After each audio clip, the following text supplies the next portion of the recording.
Senhoras e senhores, estamos de volta para mais um podcast na Floresta, mais um bate-papo super especial preparado para você, meu querido e minha querida, que acompanha o nosso conteúdo. E para você não perder nenhuma novidade por aqui, aperta no sininho da notificação que está aparecendo aqui no vídeo, para que a cada novo conteúdo você receba a notificação e fique por dentro das novidades que a gente prepara para você.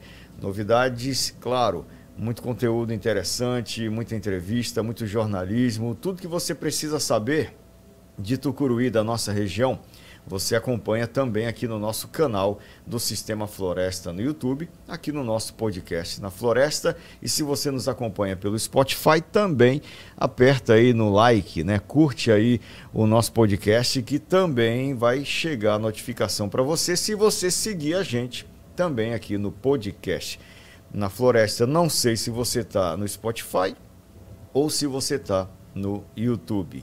O importante é que você está com a gente e com a gente também MC Online, internet com qualidade, o nosso provedor há mais de 25 anos, conectando Tucuruí com o resto do mundo. Faça parte você também dessa família, a família MC Online, internet com qualidade.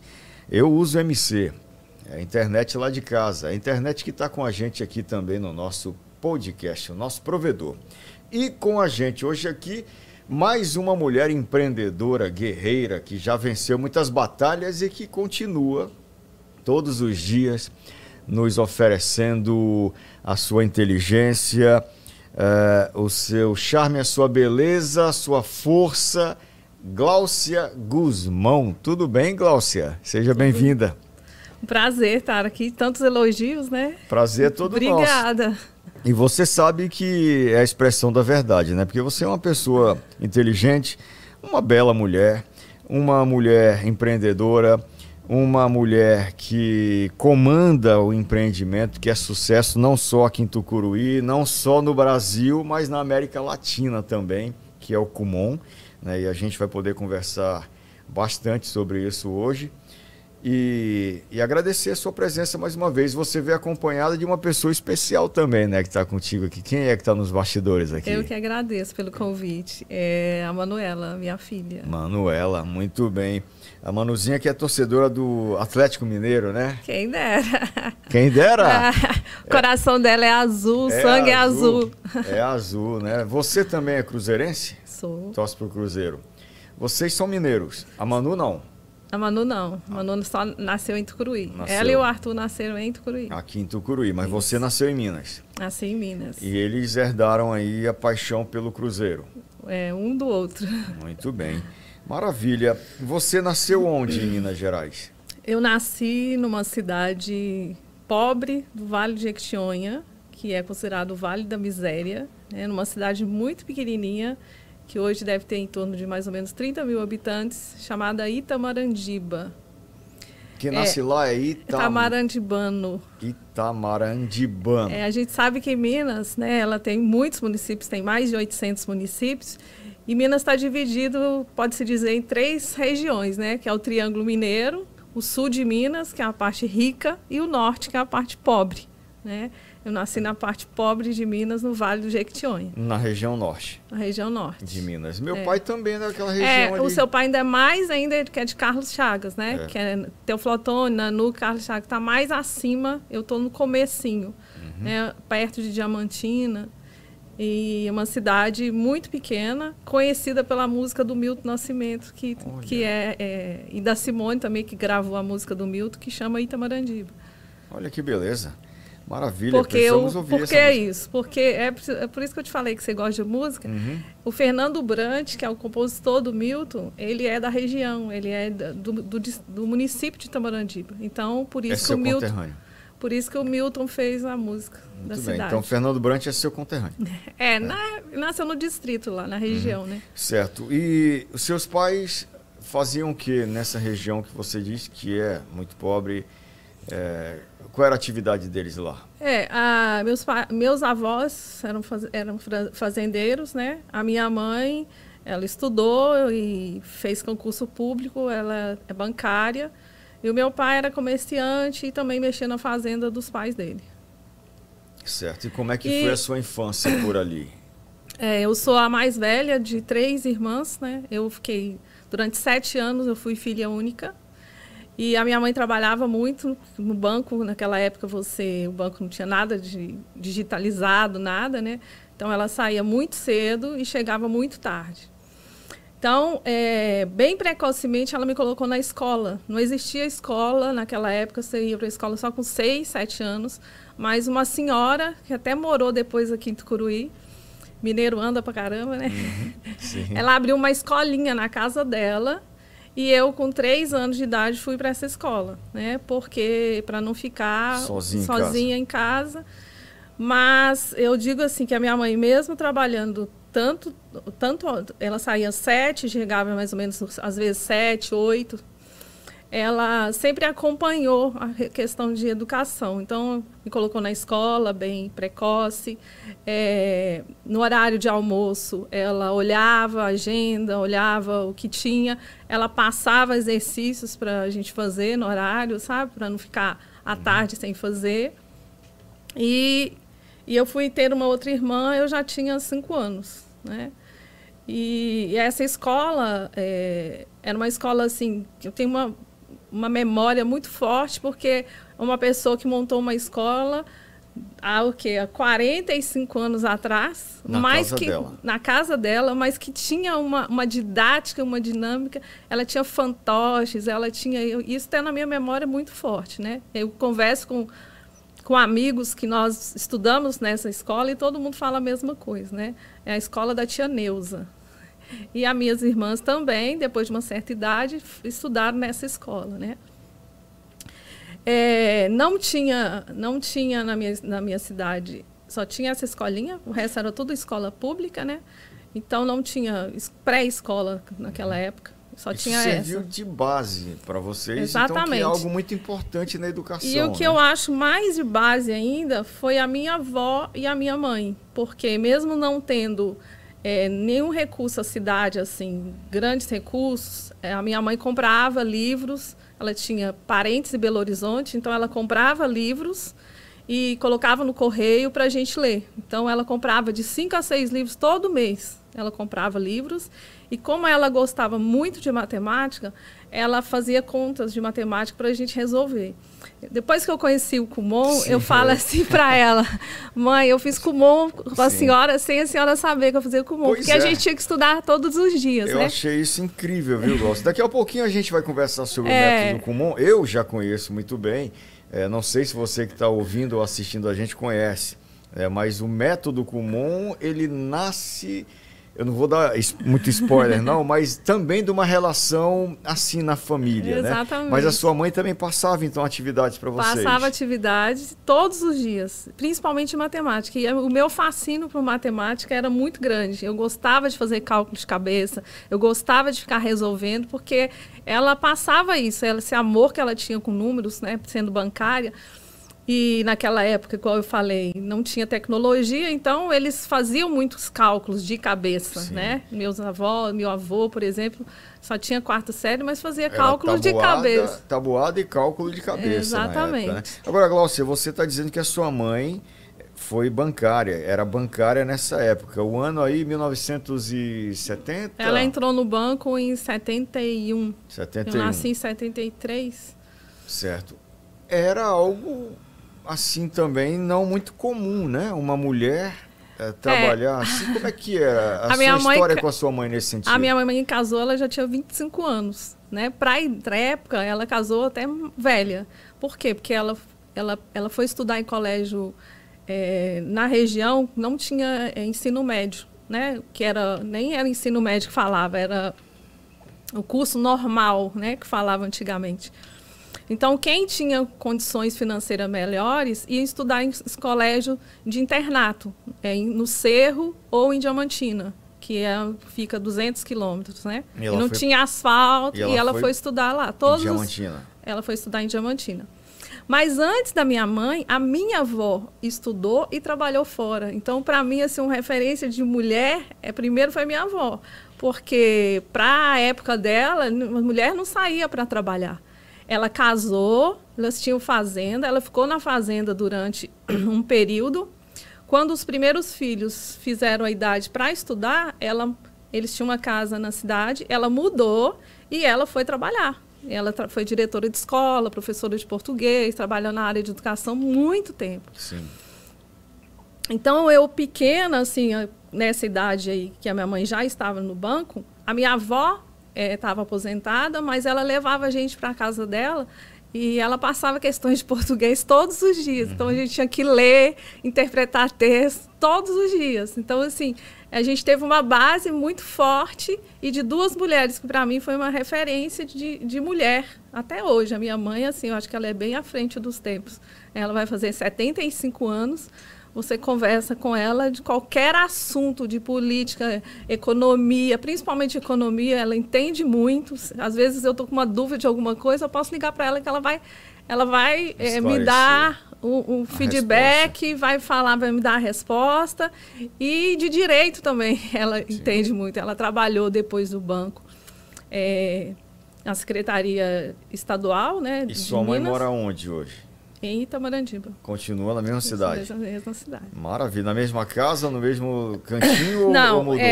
Quando eu fiz 7 anos, ela construiu uma casa. A gente morava numa casa que era deles, que o sogro dela tinha dado para o meu pai, né, quando eles casaram.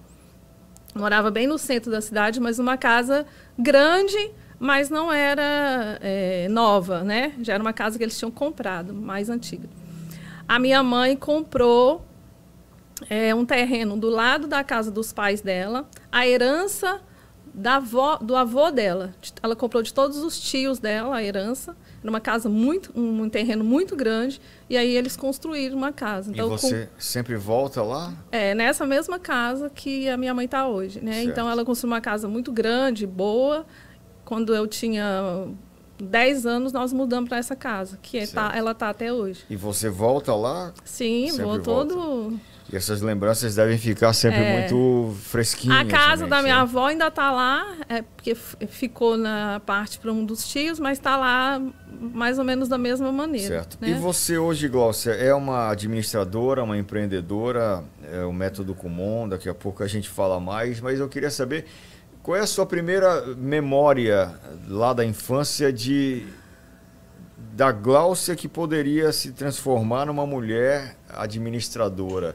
Você já teve esse contato com o português e com a matemática lá, com as suas referências, né? A sua mãe e a sua avó. Mas como é que foi a sua infância nesse sentido de crescer vendo tudo isso até se transformar nessa mulher gestora que você é hoje? Na infância tinha sinais de que gostaria de ser administradora ou não? Sim, muito, muito forte. Eu estava contando para a Manuela essa semana, a gente no carro, e eu contando para ela, eu gosto de contar histórias, né, de infância, de família, eu acho que de vida, porque aprende, eu acho que os filhos nossos aprendem assim, né? E falando para ela o seguinte, que todo mundo ia brincar às vezes de boneca, eu nunca gostei de brincar de boneca, né? Eu brincava ou de banco, que eu trabalhava no banco, mexendo com dinheiro, muito dinheiro, né, por causa da mamãe, ou tendo um negócio, né? Eu era dona de alguma loja, eu sempre era dona da loja e alguém vinha comprar, era no supermercado. A minha prima, que é mais ou menos da minha idade, pro lado paterno, o pai dela tinha um supermercado. Então, a gente pegava um carrinho e ia para dentro do supermercado e ficava brincando, né? Sempre de ter alguma coisa e de vender. Sempre foi as minhas brincadeiras assim. Algumas amigas, às vezes, na hora, falavam, não vou brincar mais com você. Você só quer brincar da mesma coisa, de banco, de comércio, né? De comércio. Então, primeiro, eu falava assim, eu vou trabalhar num banco, né? E eu vou ter uma loja. E em Minas, tinha duas referências para mim, assim, que quando eu comecei a fazer uns 10, 11 anos, eu já vislumbrava uma loja que eu queria ter, que era a Água de Cheiro e a Lacqua di Fiore, que era mais ou menos um concorrente hoje do Boticário, né? A Lacqua di Fiore, ela faliu, eu acho, a Água de Cheiro ainda tem, algumas só em Belo Horizonte, porque é uma franquia mineira. E eu olhava aquilo ali, eu sempre pensei, desde criança eu vou ter uma loja, né? E queria essa loja da Água de Cheiro, né? E não tive uma loja de perfume.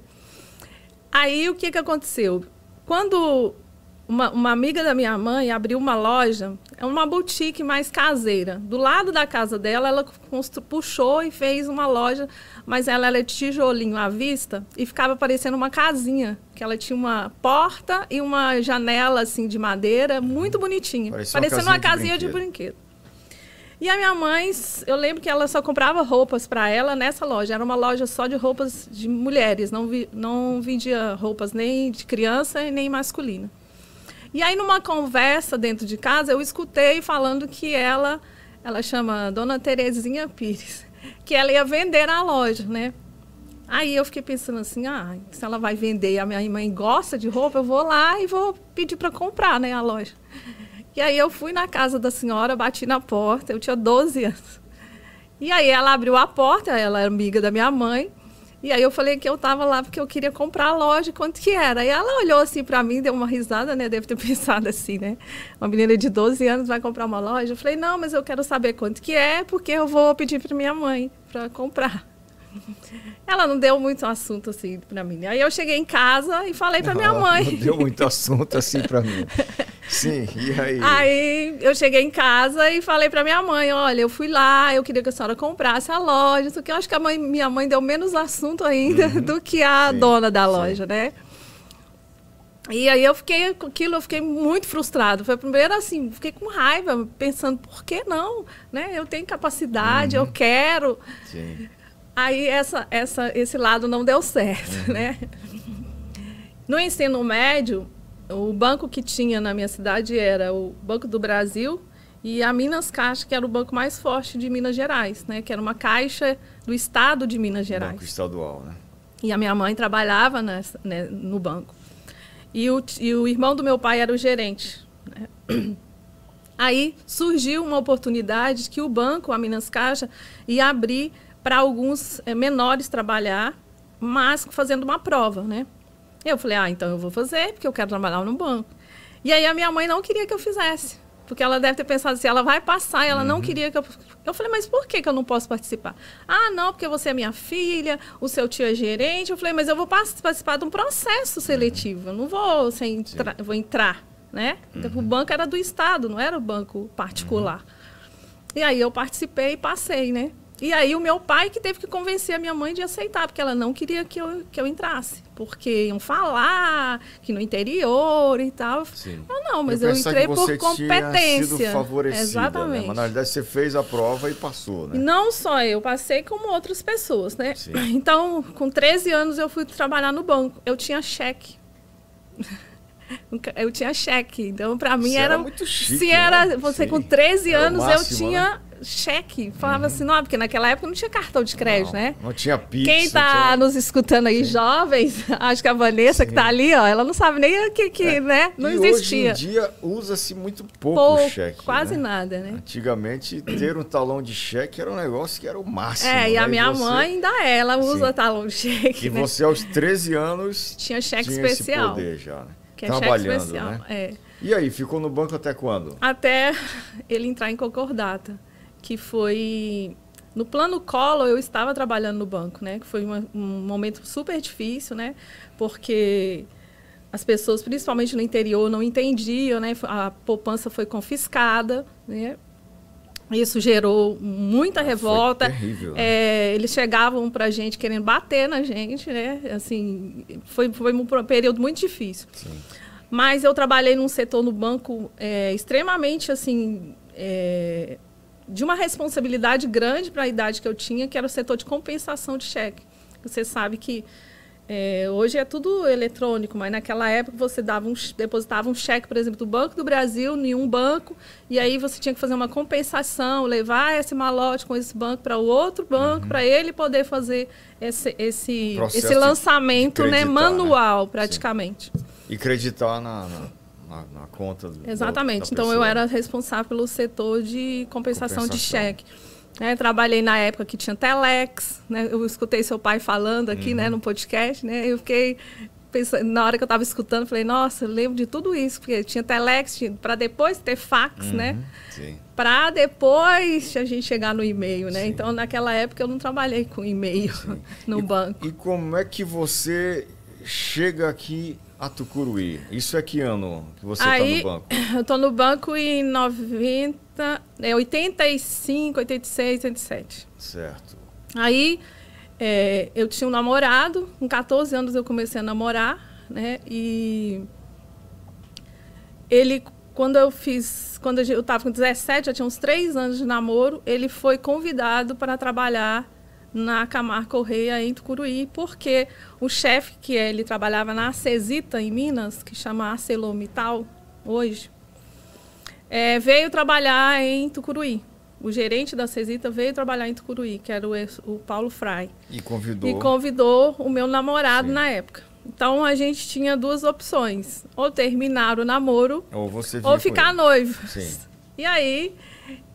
não foi, a minha mãe não queria muito, não porque ela não gostava dele, mas porque eu tinha 17 anos e estava no final do 2º grau. Quantos anos a Manu tem hoje? 19, graças a Deus. Já passou. Não, só para ter uma ideia, né, de como você era jovem naquela época. Aí, Glaucia, você está naquela dúvida, ou vou embora para o Pará, ou fico em Minas Gerais. E aí? Então, aí nós ficamos noivos. Ele veio para cá, para Tucuruí, e ele ficou 6 meses aqui. Só que a gente já tinha... nós fiquei noiva lá. Vocês ficaram noivos, mas você ficou Fiquei lá em Tamarandiba, na minha cidade, e ele veio. E aí, 6 meses depois, a gente pensou que ele voltaria e marcou para casar em janeiro. E nessa época que ele veio, eu não conhecia nada, nunca Pará para mim era só o mapa, né? E a capital era Belém. Era só isso que eu tinha estudado em geografia, mais nada. Sim. Nem Tucuruí, nem estudava, acho que a hidrelétrica ainda naquela época. Hoje já estudam bastante na escola sobre hidrelétrica. Aí o que ele fez? Ele filmava, ele tinha uma filmadora na época, ele comprou uma Panasonic. Então ele filmava e mandava fita de cassete. VHS, né? VHS pelo correio para eu poder assistir, né? Só que ele filmava só tudo de bom, né? Lógico que também é lindo, né? Ele filmava a vila, o lago, né? A hidrelétrica, as casas, né? Tudo padronizado, enfim. Aí nessa época apareceu no Jornal Nacional uma reportagem sobre as pessoas das ilhas que estavam tendo muito mosquito, tendo muita malária, e eles acamparam na época, isso que 90? Bem na guarita principal. Na guarita principal da vila. Eu lembro dessa época. E aí, quando passou a reportagem, o meu pai me chamou na sala e falou assim, olha, vai passar uma reportagem para o lugar que você está querendo morar. Aí, na hora que passou a reportagem, ele falou assim, você tem certeza que é para esse lugar que você quer ir? Eu, com 17 anos, falei, claro que é, eu não vou morar, não é aí e tal, né? E assim foi, né? Eu casei em janeiro. Ele voltou, vocês casaram? Casaram. E em 92 eu cheguei aqui. E os primeiros dias, maravilhoso. Eu morava ali na rua Estados Unidos. E era uma república, era uma casa B4, né? Quem está assistindo sabe, na vila B4 quer dizer que é 4 quartos. Para esperar a nossa casa, porque eu ia morar na rua Haiti. E aí o primeiro impacto foi que ele saía às 5 da manhã e chegava às 7 da noite. Então eu ficava sozinha sem ter o que fazer. E a vila, as casas eram todas iguais, eu não sabia nem sair direito. Aí, e todas as vezes, eu conto isso para várias pessoas, para você nunca contei, que tocava...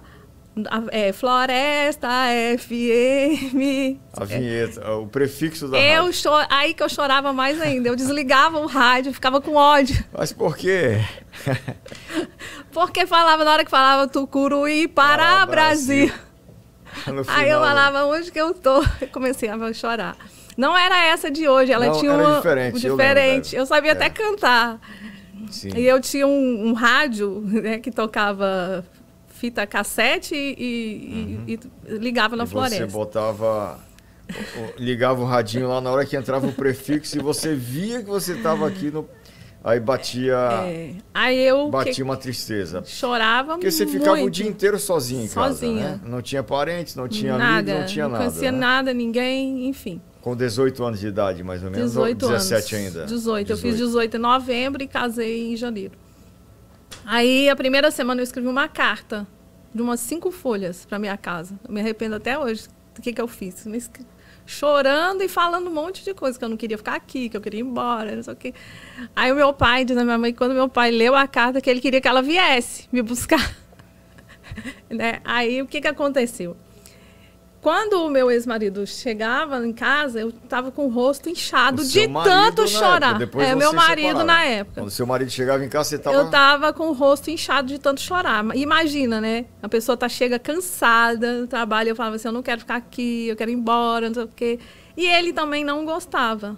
Não pelo lugar, mas pela distância, né? Sim. Ele era muito também... Família. E aí ficavam nós dois. Para você ter uma ideia, nós ficamos 1 ano, quase 2, nesse primeiro momento.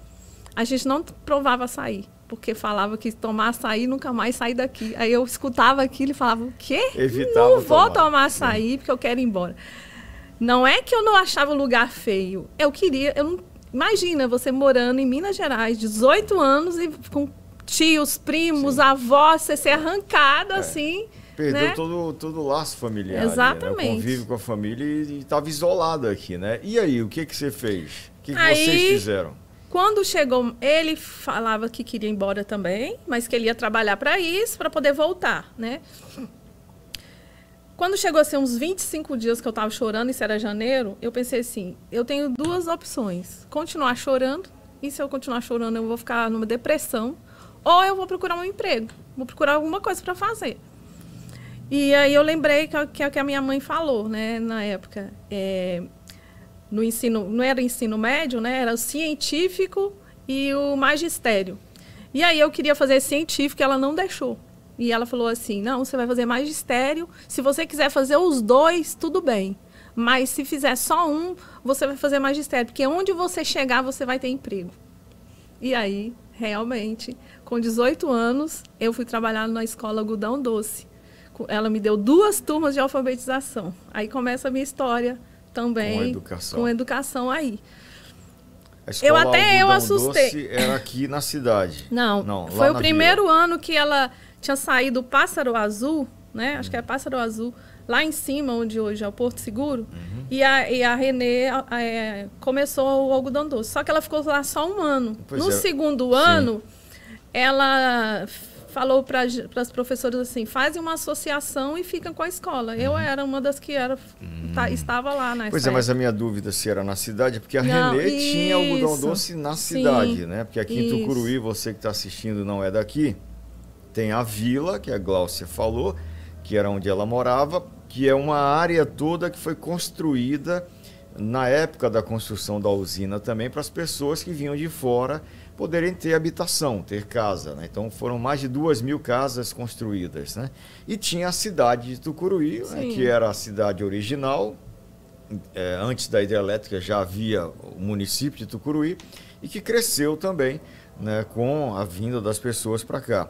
E essa escola Algodão Doce, eu lembro que tinha aqui ali na Vila do Banco do Brasil. Exatamente. Então, esse ano aí, 92, ela ficou na vila e na cidade também. Tanto é que eu trabalhei lá na vila e ela precisou sair de licença maternidade e eu assumi uma turma para ela aqui na cidade também. Certo. Então, eu fiquei trabalhando nos 2 lugares. Mas aí a da cidade... da vila, ela abriu mão. Ela abriu mão, ela não quis mais. E passou para um grupo de professores tocarem o projeto. E você era uma das professoras. Associação Pré-Escolar Ursinhos Carinhosos. E aí eu era uma das que estava na época lá. Certo, então você já estava tranquila por estar morando em Tucuruí. Sim, aí eu me acalmei, comecei a trabalhar, eu trabalhava de 2 horários e tal, aí ficamos tranquilos. Aí ele foi prestar serviço para a ArcelorMittal, para a antiga empresa que ele trabalhava em Minas, que era a Cesita na época, só que ele foi como um empreiteiro da Cesita. Né? Então, ele prestava serviço para a Cesita, ele abriu uma empresa e prestava serviço. Então, nós voltamos. Para Minas. Exatamente. Só que, nessa época, tem pessoas que são empreendedoras e tem pessoas que foram feitas para ser empregados. Né? E, nessa época, o meu marido era para ser empregado. Ele começou no primeiro 6 meses, ele começou a falar não, ele tinha 40 funcionários, né? não quero isso, porque se acontecer isso, se acontecer... Começou sim. E eu falava, não, eu com o espírito de querer um negócio, né? Sim. Aí eu fui trabalhar com meu tio, que era contador, no escritório do meu tio. E vocês voltaram para a cidade? Para minha cidade, Natal. Porque ele trabalhava lá, ele não era de lá, ele é do sul de Minas, ele é de Formiga. E aí dava dando certo, mas ele falava que ele não queria aquela preocupação da cabeça e tal. E eu falando, não, vamos ficar mais e tal. Aí o que aconteceu?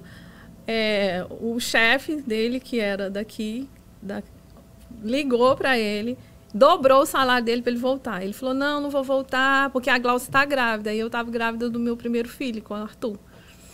Aí ele triplicou o salário para ele voltar. Aí ele veio conversar comigo, aí você que decide. Eu estava grávida de 6 meses já. Eu falei, então eu vou fazer o seguinte, você vai e eu só vou, depois o Arthur ia nascer em dezembro, eu vou o ano que vem, né? Porque eu vou ficar aqui. Aí ele veio novamente e quando eu estava em setembro, já grávida de 7 meses, eu falei assim, não vou ficar aqui, eu vou embora. Aí a minha mãe, não, mas você não pode, porque, né, eu pedi uma autorização do médico e vim. Voltou para Tucuruí. Voltei para Tucuruí, grávida de 7 meses. Eu cheguei aqui no final de setembro, 28 de setembro, e o Arthur nasceu em dezembro. Aí o Arthur nasceu em dezembro. Quando foi em janeiro, ele tinha 20 dias de nascido, me convidaram para trabalhar no coque. Aí já era o coque, lá na cidade e aqui também na vila. Ou aqui na cidade e lá na vila, né? Aí era meio horário, eu fui, porque eu trouxe de Minas uma babá na época, né, para morar comigo. Então eu peguei e fui, falei, se eu não for trabalhar agora, eles só vão me chamar ou no meio do ano ou ano que vem. E eu acho que aqui eu preciso trabalhar, né? E você com 20 dias após ter dado à luz, o Arthur ter nascido, você já foi trabalhar. Não deu 20, não deu mais um pouquinho, 25, já estava quase. Uns 22. Ele nasceu em 16 de dezembro, eu fui trabalhar meio de janeiro. Né? Certo. Mais ou menos um mês. Um mês depois. E foi trabalhar na escola novamente. Aí fui para o coque, né? E trabalhei no coque. Aí já foi diferente o nosso olhar para Tucuruí. Aí ele comprou um barco, a gente curtiu, a gente conseguiu começar a observar as coisas boas que tinha, que naquela época a gente só queria voltar, né?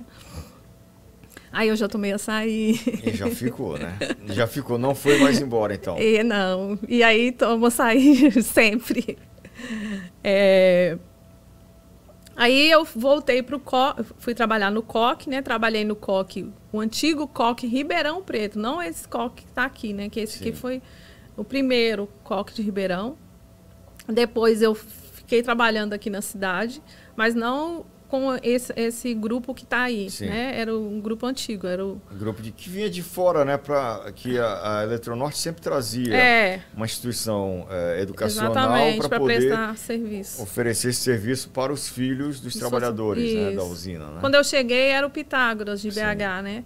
E aí estava na transição do Pitágoras para o coque. E aí veio o coque Ribeirão. E depois ele montou essa escola aqui na cidade. Eu chamava Paulo o nome dele. Aí trabalhei no coque 3 anos. O coque foi embora, né? E veio o SESEP, no SESEP de Belém, né? Foi uma das melhores escolas que eu já trabalhei particular na minha vida. Valorização profissional, não só financeiramente muito bem remunerado, mas fazia cursos, né? Você fazia cursos e ele ainda te pagava hora extra pelos cursos, assim. Eu achava aquilo... Né? E você seguiu estudando aqui, além de trabalhar também? Não, nessa época não tinha nenhuma faculdade em Tucuruí, né? Quando começou a faculdade aqui em Tucuruí, começou uma faculdade que eu acho que foi o pastor Océlio que começou, a UVA, do Vale do Acaraí. Eu sei que fazia de férias e era de Sobral, no Ceará, né? Tinha teologia, pedagogia, algumas coisas assim. Mas não tinha nada que me interessava e eu não queria fazer faculdade de férias, porque nas férias eu queria era viajar, né? E quando é que começa, Glaucia, a tua história com o Kumon?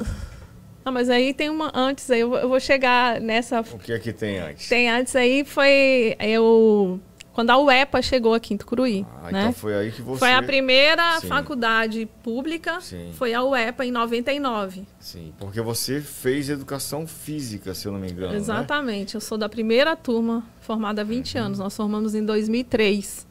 Então, foi o Cláudio Fuma que trouxe, né, a UEPA. A UEPA funcionava embaixo do ginásio poliesportivo, pra você ter uma ideia. A gente estudava numa sala embaixo do ginásio. E foi interessante para eu fazer o vestibular. Aí você pode perguntar assim, mas por que educação física? Eu estava dentro de sala de aula, né? E fiquei sabendo na escola que ia ter. Uma amiga falou assim, olha, vai ter um vestibular da UEPA. Eu falei assim, mas que curso? Ela falou educação física. Eu falei, ai, mas educação física? Vou fazer, né? Porque eu não tenho faculdade e vai a primeira. Aí fiquei estudando alguns, porque já tinha um tempo que eu já tinha formado, né? Eu tinha mais de 15 anos que eu tinha formado e tinha feito magistério. Não tinha base de biologia, de química para estudar. Mas eu gosto de estudar e fiquei estudando. Eu passei, né, entre os 20 primeiros lugares. Você ficou se preparando para o vestibular. Exatamente. Eu trabalhava de manhã e de tarde e à noite eu estudava em casa, né? E fiz o vestibular e passei. E aí começou o curso da UEPA, que era presencial, né? Porém, ele era modular por disciplina. Você fazia só uma disciplina. E aí continuei trabalhando na escola, tendo aula particular à tarde, numa sala alugada, e fazendo faculdade à noite. Né? Puxado, né? Eu saía de casa às 7 e praticamente voltava às 11. 7 da manhã, voltava às 11 almoçava, saía de novo, chegava para almoçar, saía de novo 1h30, chegava 6 horas, tomava banho e ia para a UEPA. Aí, quando foi já no final da UEPA, em 2003, eu trabalhava de manhã no SESEP, e aí já mudou para a COC, né, que já é o COC aí daqui de Tucuruí. E o que aconteceu? À tarde, eu tinha uma sala alugada com uma amiga de Minas também, que era uma professora. A gente dava aula particular, que é um anexo lá da escola Ursinhos Carinhosos, no Porto Seguro. Uma salinha, bem a última lá em cima. Essa sala, ela tinha 25 metros quadrados e a gente alugava essa sala. Aula particular de quê? Matemática, português, tudo? De tudo, para fazer tarefa com criança, praticamente. Sim. Uma aula de reforço, né? Aquela famosa aula de reforço. Então, e a gente, você tem uma ideia, naquela época, cada uma tirava R$ 1.500. Né? Era muito dinheiro que a gente ganhava. Tinha muita criança. E a gente porque já tinha dado aula em muitos lugares, então eu já era conhecida, né? Aí o que aconteceu? Ela foi embora, né? E eu fiquei com a sala sozinha. Mas não tinha nada na sala, era só as cadeiras, a mesa. Aí que surge o Kumon, em 2003. Como que foi? Eu estava dando aula particular para uma criança de 7 anos.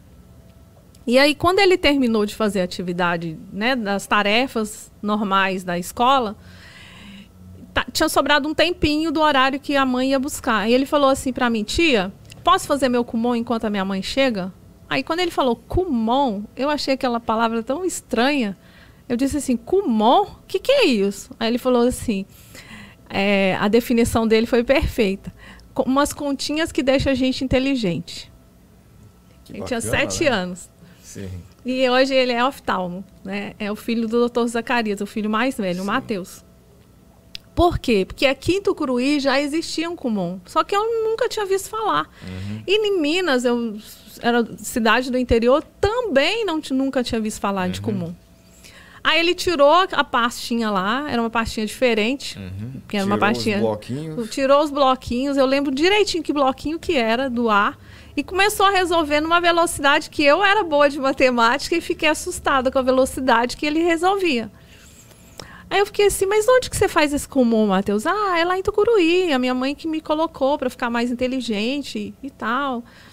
Aí tá, eu cheguei curiosa, eu cheguei em casa, na internet naquela época não era MC Online, era discada. Sim. E foi procurar saber o que era Kumon. E aí, quando eu comecei a ler, eu comecei a ficar encantada com o negócio, né? Comecei a ler. E lá tinha um link que você entrava em contato. Até acho que é para um e-mail. E aí eu entrei em contato, porque nessa época existia filiais no Brasil todo. Né? Então, tinha uma filial em Belém. Que era responsável por aqui, né? Sim. Aí eu escrevi um e-mail que eu me interessava e queria saber e tal, como é que era e tal. E lá falava que em 2 dias eles iam te responder. Passou 2 dias, não me responderam. Aí eu liguei, porque tinha um número, eu liguei para Belém. E que foi a mesma pessoa que você conta da palestra, que você viu, que era o gerente na época. Me recebeu super bem, né, no telefone, super educado, mas a concepção deles há 20 anos atrás era muito limitada, né? E como é algumas questões até hoje, não é como brasileiro, mas sim como japonês.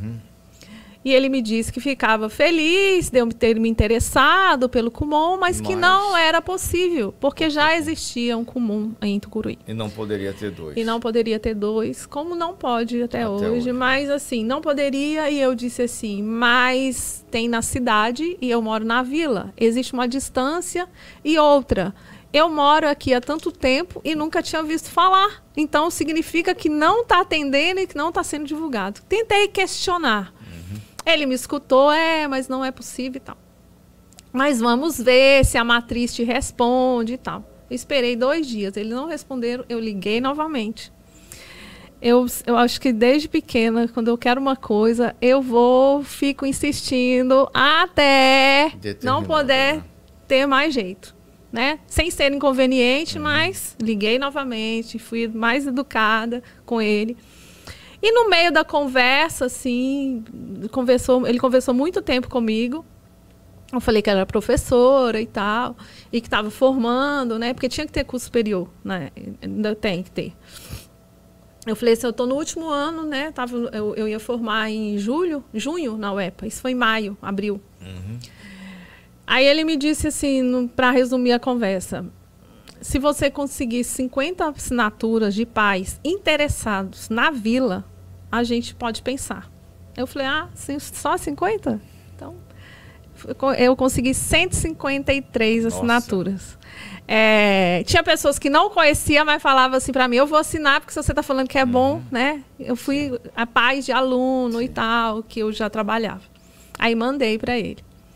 Aí ele convenceu a matriz, né? Falou assim, olha, depois ele foi me contar, né? Depois que eu já tinha aberto. Não tinha como não abrir, você era muito determinada. Ia dar certo, eu sabia que ia dar certo. Né? E você mostrou que tinha demanda, né? Porque você conseguiu um número 3 vezes maior, né, do que aquilo que ele tinha solicitado.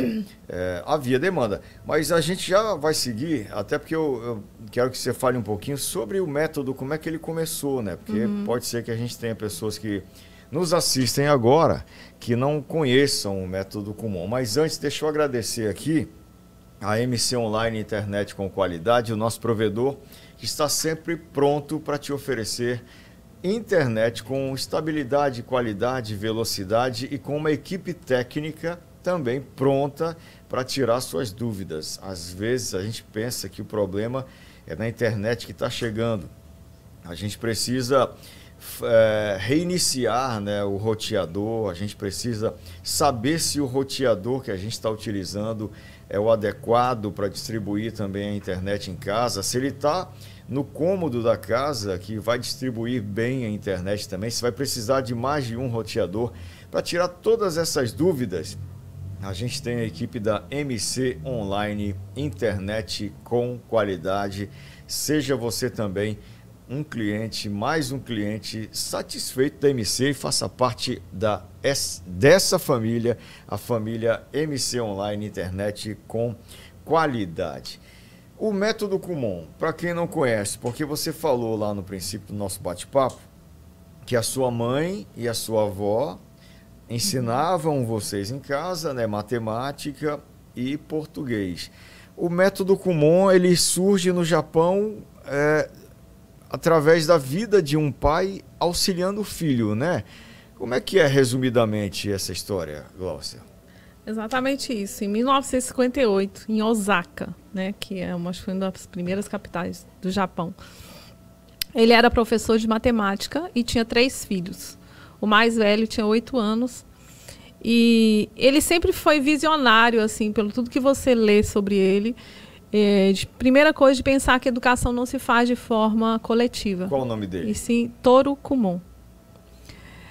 Se não faz de forma coletiva e sim individualizada, para você transformar pessoas e trabalhar com as habilidades natas de cada um. Não pode ser uma coisa coletiva, que você vai fazer mediar, né? Mediano. Então, o que ele fez? Mas ele trabalhava muito, de manhã, de tarde e à noite. Trabalhava no ensino médio e na faculdade. E aí o filho mais velho começou, foi da esposa, dar uma cutucada nele, né? Tirou uma nota 8. Né? E aí... Nota 8. Ele achou uma nota baixa, né? E aí a esposa falou para ele, né, que ele era professor e que não estava certo, que o filho devia estar com dificuldades e tal. Aí ele, pelos relatos, ele ficou pensando, assim, uma noite acordado, ficou pensando, não adianta eu ficar dando aula para ele, eu preciso desenvolver nele autonomia, capacidade de solução de problemas, autoestima. Então, o que ele fez? Ele fez exercícios diários, que aí é que eu falo que a minha mãe fez comigo, 30 minutos todos os dias. Ele começou com exercícios simples, mesmo ele estando lá na 3ª série, ele começou com exercícios simples, mas autoinstrutivos. Voltou para a base. Né? Voltou para a base e colocar autoinstrutivo. E o que ele chegava de madrugada, ele corrigia os exercícios. O que estava errado, ele marcava um ticket para ele tentar recorrigir. E toda vez que ele ganhava, ele dava uma moedinha, ele colocava uma moedinha, que são as notas 100, que hoje é o do aluno. Então, quando a gente foi lá no Japão, a gente viu o que ele fazia, uma compensação, né? Uma recompensa. Sim. E para resumir a história, ele não fez para vender. Ele criou, tanto é que a história é o amor de um pai para um filho. Quando esse menino tinha 12 anos, ele estudava derivados integrais. Quem está escutando aí, que é engenheiro, sabe que é lá da engenharia. Ele tinha 12 anos. E ele tinha uma capacidade de resolução de matemática muito forte, e a escola chamou o pai e falou, olha, esse seu filho é superdotado. Ele falou, não, eu desenvolvi nele essa capacidade. Ele não nasceu assim, ele não é superdotado. Ele treina diariamente. E aí a escola achou aquele negócio interessante e falou assim, então, o que o senhor faz? E ele explicou o método que ele usava em casa. Tanto é que por isso que o Kumon se faz só 2 vezes por semana e faz em casa, porque ele só fazia em casa. O Kumon vai no Kumon 2 vezes por semana, nas unidades, mas todo dia tem atividade. E aí a escola falou assim, nós vamos selecionar um grupo de crianças e você vai aplicar esse método por 3 meses. Você topa? Ele falou, topa. Pode pegar um grupo de crianças da escola. Eles colocaram crianças com diferentes dificuldades, né? E os resultados foram surpreendentes. E aí, quando ele viu que funcionava não só com o filho dele, mas com um grupo de outras crianças, ele começou o método Kumon, que é o sobrenome dele. Muito bem, fantástico, né? Maravilha. E aí você com aquelas... Sim. E quando por que assim, me fascinou? Não foi só pelo Matheus estar resolvendo rápido. Sim. Quando eu comecei a ver a história, eu pensei assim, eu quero isso pro meu filho. Entendi. Né? Você foi pesquisar o que era o Kumon, né? E aí viu a história e... foi em busca de trazer para cá também para atender ao Arthur. O meu filho que tinha 8 anos, né? Sim. E eu falei assim, não, eu quero isso para ele, né? Sim. Eu quero que ele tenha uma educação não só afetiva, familiar, mas cognitiva também, mais acima da média que eu posso dar. Mas aí você conseguiu as assinaturas e conseguiu colocar o Kumon na vila? Ou não? Consegui. Assim, eu fiz tudo em recorde. Tempo recorde. Isso foi no final de abril, 13 de maio o Kumon estava aberto. Eu fui para Belém durante uma semana, saí da UEPA, eu era da comissão de formatura, fiquei uma semana sem ir para aula, participei do treinamento, comprei os móveis lá, pedi dinheiro emprestado, não tinha dinheiro, com R$ 1.500 e comprei os móveis parcelados e fui para essa sala de 25 metros quadrados. Lá em cima, na mesma escola? Lá no mesmo lugar que eu dava aula particular. Certo. E você nessa época, essa é a minha dúvida, estava só dando aula particular? Não estava mais trabalhando? Não, eu trabalhava de manhã, sim, dava aula particular à tarde e fazia UEPA à noite. Mas conseguiu ir lá para Belém para desenrolar tudo? Sim. Certo. E aí começou o Kumon ali então, onde é hoje a escola Porto Seguro, numa, né? Sala de 25 lá. metros quadrados que não tinha nem banheiro para os alunos. Tinha que usar o banheiro de um curso que tinha do lado. Tudo bem. Coincidência rapidinho aqui. Eu estudei naquela escola ali de 1978, 79 até 81. Na mesma escolinha onde você depois foi lá e fundou o Kumon, né? E para sair dali e seguir em diante para um outro espaço, demorou muito? Aí nós fizemos esse gerente que autorizou a abertura, ele veio aqui fazer uma palestra, nós fizemos ali onde é o Centro Cultural da Eletronorte. Antes era um espaço mais que meio fechado, né? Então nós fizemos uma palestra ali, né? Eu fiz um coffee e uma palestra, levei um grande número de pessoas e na segunda-feira abrimos o Kumon. No primeiro dia eu matriculei 46 alunos. E aqui na cidade tinha 41 há mais de 15 anos, né? Então, só isso para mim já foi... Só que chegou um ponto que ali não dava mais. Eu cheguei a mais de 100 alunos ali em cima ainda. Só que ficava inviável, eu não tinha recepção, eu não tinha... a sala lá, ela era mais baixa que o nível da rua, tinha que descer um degrauzinho, não tinha banheiro. E aí não tinha como, o centro comercial não tinha lugar, né? Eletronorte não tinha como ter lugar. E aí eu fiquei sempre procurando, observando, né, o movimento. Naquela época a gente sabe que pagavam às vezes para ceder para você, a pessoa que estava indo embora, você tinha que fazer isso. E aí tinha uma malharia lá onde é o Kumon hoje, mas só que 3 portas. E ela estava saindo, indo embora, e aí eu conversei com ela. Mais uma vez, sem ter o dinheiro suficiente, eu negociei para pagar de quantas vezes fosse possível. E aí eu desci para ali para o centro comercial, saí de uma sala de 25 metros quadrados, fui para 56. Nossa, achei ao máximo, né? 56 metros, posso ter uma recepção, posso não sei o que e tal. Passado 1 ano e pouco, já não era mais suficiente. Aí eu comecei a escrever cartas para a Eletronorte. Né? Porque do meu lado existia a Exatur, que era uma agência de turismo da Elza, que estava fechada há muitos anos e que ela não estava aqui, já tinha ido embora. Né? Eu mandava carta, não era respondida, eu mandava carta, marcava e tal, até que eu falei assim, não, eu tenho que ir com o Pardail, né? Que é o que... Eu tenho que conseguir chegar no Pardail. Mandava as cartas, mas parece que não chegava. Aí eu recebi uma dica de um pai de aluno falando assim, olha, todos os sábados, às 7h20 da manhã, ele está no Supernorte. Comprando pão. Geralmente era comprando pão. Olha, eu não tenho nenhum problema de falar isso aqui no ar. 7h15 da manhã eu estava lá no Supernorte. Nessa época o Supernorte era Coopernorte e abria 7h30. Falou assim, ó, 7h40 você for lá, ele tá lá. E 7h35 eu tava lá. Eu peguei um carrinho e fui, né, fazendo... Ele já me conhecia também, porque eu tinha sido... O filho dele tinha feito Kumon comigo. E aí eu dei bom dia, falei, olha, Pardail, eu preciso falar com você, eu já mandei um e-mail, assim, assim. E ele é uma pessoa fantástica, né? Um ser humano fantástico. Olha, isso foi resolvido na segunda-feira. Aí ele me escutou e falou assim, só me lembra segunda-feira, me deu o celular dele, me manda uma mensagem, segunda-feira.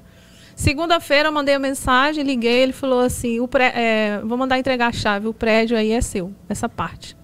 Aí eu reformei, não essa reforma, uma outra reforma. Eu pensei que ali funcionava o INCRA, não, né? Não, o IBAMA no fundo. IBAMA, sim.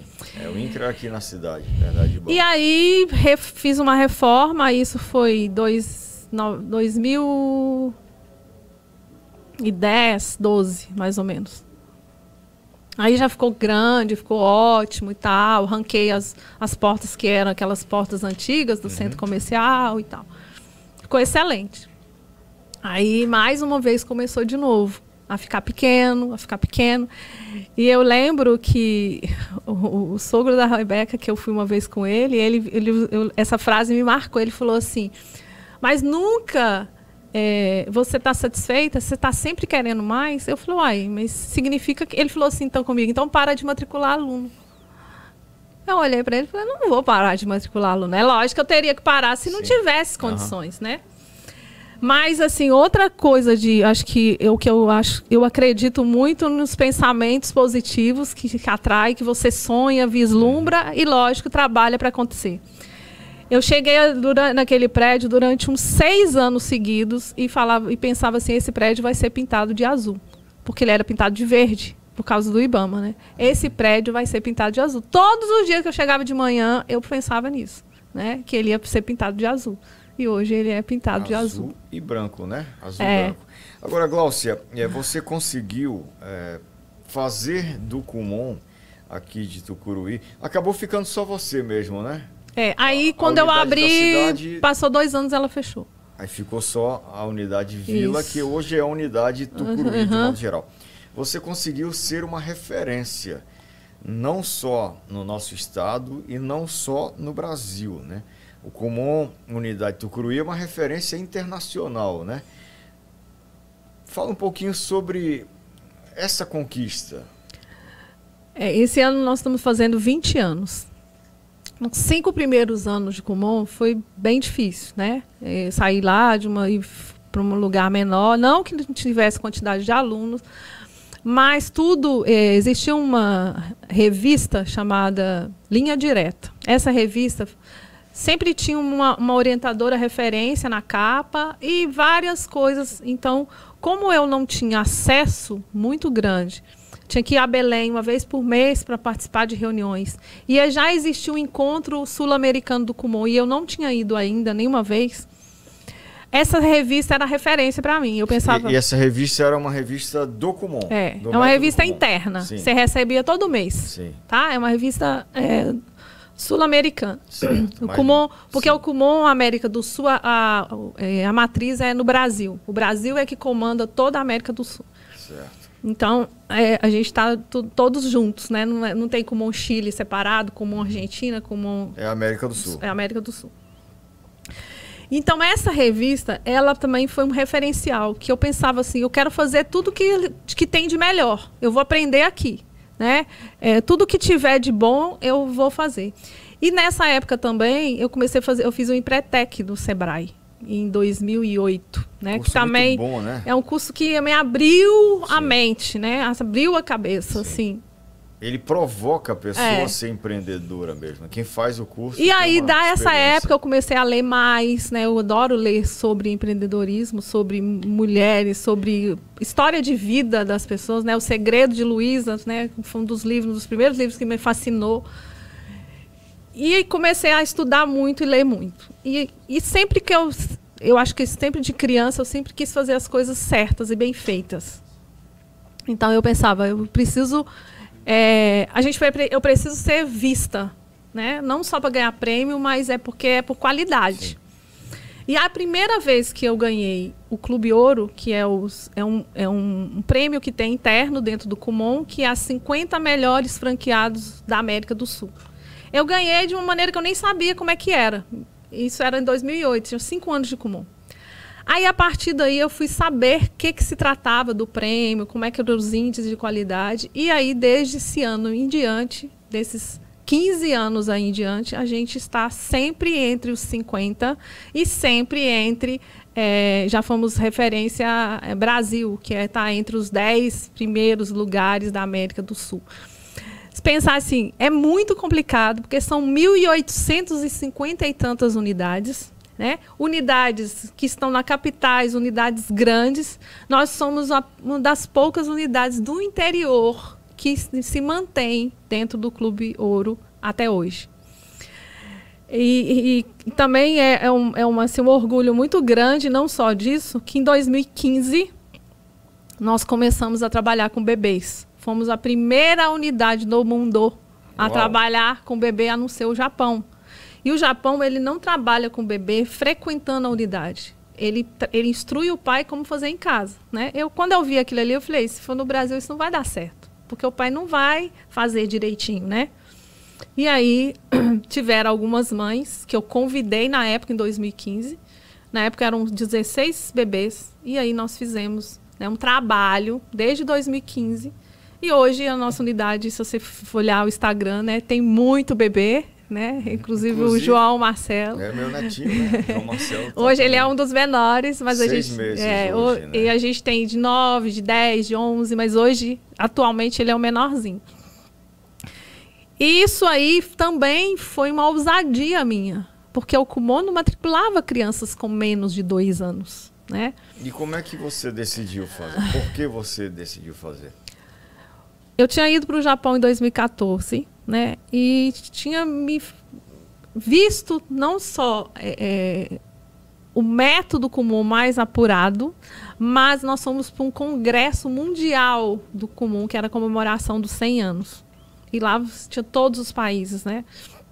Não sei, eu saí de lá, assim, voltei querendo fazer uma coisa diferente, nova. E lá você viu? Não, lá não vi porque a gente, eles não, como eu te falei, eles não têm bebês frequentando. Tá, então geralmente é a partir de qual idade? 3 anos. A partir dos 3 anos, certo. Aí você foi para o Japão e voltou querendo fazer algo diferente. Exatamente. Eu sabia que o Japão ele tinha um material que não existia no Brasil para bebê. Nós não tínhamos materiais para bebê. Nós tínhamos materiais para criança a partir de 3 anos. O que eu fiz? Eu usei esse mesmo material, mas explorando de uma forma que, lógico, eu tinha um conhecimento também da época que eu trabalhei em pré-escola, de educação infantil, aliei ao meu conhecimento de motor, da educação física, e fiz também um treinamento com a minha equipe. E o Kumon, ele ficou bem calado assim no começo, sabe? Porque deve ter pensado assim, isso vai dar certo, né? Mas também não disse não faz, mas também não apoiou. Não falou nada, ficaram calados. Essa foi a ideia. Aí, um ano depois, um ano e meio depois, em 2017, eu fui em São Paulo apresentar todo o trabalho que a gente tinha feito nesses 2 anos com os bebês. E aí eles ficaram, né, boca aberta, assim, sabiam que funcionava, mas assim, sem ter material. Certo, você sem material adequado, adaptando o material, utilizando toda a sua experiência também, conhecimento, junto com a sua equipe, você conseguiu fazer isso, né, com os bebês, conseguiu inovar, né? Agora, você conseguiu apresentar resultados para eles? Isso. Com parâmetros? O que eu fiz? Na época, a gerente, que era responsável aqui de Tucuruí, ela disse assim, Gláucia, só te dou uma dica, não fuja do que é o método Kumon, do material do Kumon, e documente tudo. Tire foto, filma, faça depoimento de mãe. E aí eu fiz um trabalho com vários bebês, mas um em especial que foi o Miguel Posato, que é o filho do Dr. Afonso, que ele entrou com 5 meses, e aí quando ele estava com 1 ano e meio, 1 ano e depois, eu fui lá e apresentei todo o desenvolvimento dele, né? Ele já sabia ler sílabas, ele já conhecia os números de 1 a 30, ele já estava começando a ler as primeiras palavras. Falava a gente tem um vídeo dele, que foi o que eu apresentei lá, ele falando as palavras em português e em inglês com fluência natural, né? Então, se você olhar um vídeo assim, você pensa assim, que isso é extraordinário. Você vai ver quando o seu neto começar a falar, né? Não vai falar errado, vai falar de uma maneira fluida, dinâmica, rápida, né? Que a gente surpreende. Mas depois você pensa assim, o estímulo, né? O estímulo precoce faz isso. Eu conversando muito com você, sempre quando a gente está dialogando no rádio, que, aliás, parabéns também, porque a sua unidade do Kumon tem essa iniciativa de comunicar através dos meios de comunicação de massa, né? Principalmente o rádio aqui na nossa região, que é muito forte, né? Na nossa região aqui na Amazônia. E isso também é um diferencial que você imprimiu, né, à gestão do método Kumon, Isso é importante. O rádio é o parceiro número 1 do Kumon, né? Mas geralmente a gente não vê outras unidades do Kumon utilizando rádio. Você inovou nisso também e é uma maneira que você chega, né, para os pais, para as famílias, para dizer, olha, esse método aqui criado de um pai para um filho, ele é algo fantástico para o desenvolvimento. Que aí vem aquela questão, Glaucia, que a gente já conversou também, a gente está caminhando para a reta final do nosso bate-papo. Mais uma vez a gente conversava, né, de uma pessoa que questionou, isso não é queimar etapas? Não, né? Isso é proporcionar, para uma criança, para um jovem, a possibilidade de utilizar o potencial que ele tem e que ele não desenvolve normalmente, né? Eu digo normalmente porque às vezes a gente gasta muito tempo com rede social, a gente gasta muito tempo sem querer se dedicar a algo que vai fazer com que a gente se desenvolva. Então, o método Kumon, ele proporciona para essa criança, para esse jovem, a chance de desenvolver esse potencial utilizando ferramentas que vão fazer bem, né? Que vão fazer com que ela domine aquele conhecimento, evolua, cresça. Eu acho que numa leitura de pai de aluno, né, de avô de aluno, é mais ou menos por aí que eu vejo, viu? Com certeza, é isso mesmo. Pular etapa seria você pegar uma criança que tem 8 anos e que teria que estar no 3º ano e pôr ela lá no 5º ano, né? Sem ter possibilidade para estar lá. Isso aí é queimar etapa, ou pular uma série e tal. Mas não é isso, né? Claro que não. Ele vai até estudar coisas além da série dele, mas porque ele tem capacidade individual para isso, é expandir o potencial que você tem. E você falou num ponto, e eu vou um pouco mais a fundo aí, que, né, muitos pais vão estar estudando. Muitos não vão gostar, achar que é chato, né, que não quero fazer. Por quê? Porque será que 30 minutos ou 20 atrapalha o dia? Por quê? Porque é muito mais fácil eu ficar no celular, eu ficar brincando, do que eu tirar 30 minutos. Mas isso é uma cultura nossa, né? Graças a Deus que esse ano a coisa mudou bastante, porque não estava sendo assim no Kumon. Estava chegando crianças com muitas dificuldades. E agora está chegando crianças muito pequenas que não têm acesso a telas, não têm acesso. É totalmente diferente. Hoje pela manhã eu fiz uma entrevista com pais e uma criança que estava lá. Na hora que ele entra, que ele começa a conversar, você pode perguntar, essa criança ela não assiste televisão, tem 1 ano e meio, não assiste televisão e não tem tela. A criança interage, a criança tem uma linguagem já que condiz, né? Não é irritada, paciente. Né? E o seu neto ainda mais porque ele tem contato com a música, que é uma das coisas também que é muito forte para desenvolver o aprendizado e memória e principalmente a parte intelectual, né? Que é livros e música adequada, né? E ele escuta música de qualidade, né? Música boa. Glaucia, a gente já na reta final, queria que você deixasse uma mensagem olhando nessa câmera que está bem aqui à sua frente, para as pessoas que desejam empreender, transformar sua vida, realizar. Você contou tantos detalhes da sua história para a gente, desde a sua infância, né? Até a experiência que você teve com o seu ex-marido, né? O pai do Arthur, seu ex-marido, que ele teve a chance de empreender, mas ele preferiu, em certo momento, não liderar uma equipe, tendo a responsabilidade que quem empreende tem também, né? E o risco, né? Mas antes dessa mensagem, quando foi que a Manu nasceu? Em que momento? Que a Manu nasceu, ela está aqui com a gente, né? A Manu nasceu quando eu abri o Kumon. Eu abri o Kumon em maio de 2003. Engravidei em setembro e ela nasceu em junho de 2004. E fez Kumon também? 1 ano. Fez Kumon dentro da barriga, né? Ela nasceu dentro do Kumon. E foi uma fase complicada, porque eu estava acabando de abrir o Kumon, né? E a Manu fez um... Eu lembro que no período lá que eu fiquei de licença, e nem foi uma licença, teve que ser rápida, eu fiquei fazendo bloquinho do Kumon, porque eu ia perder um funcionário e eu precisava estudar o material, né?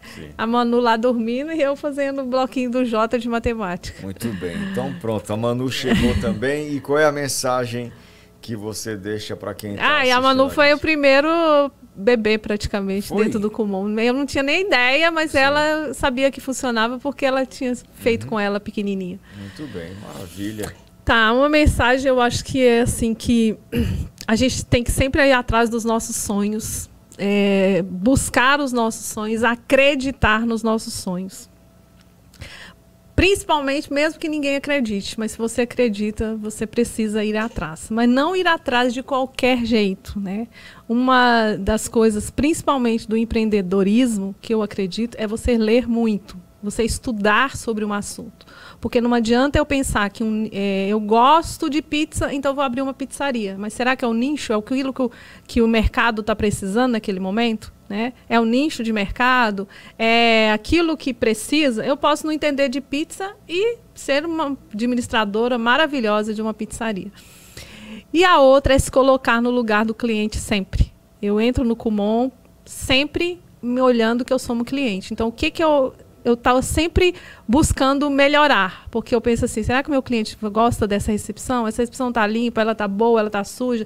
Então, você tem que entrar no seu negócio como um cliente. Porque quando você entra no seu negócio como um cliente, você começa a perceber o que você pode melhorar.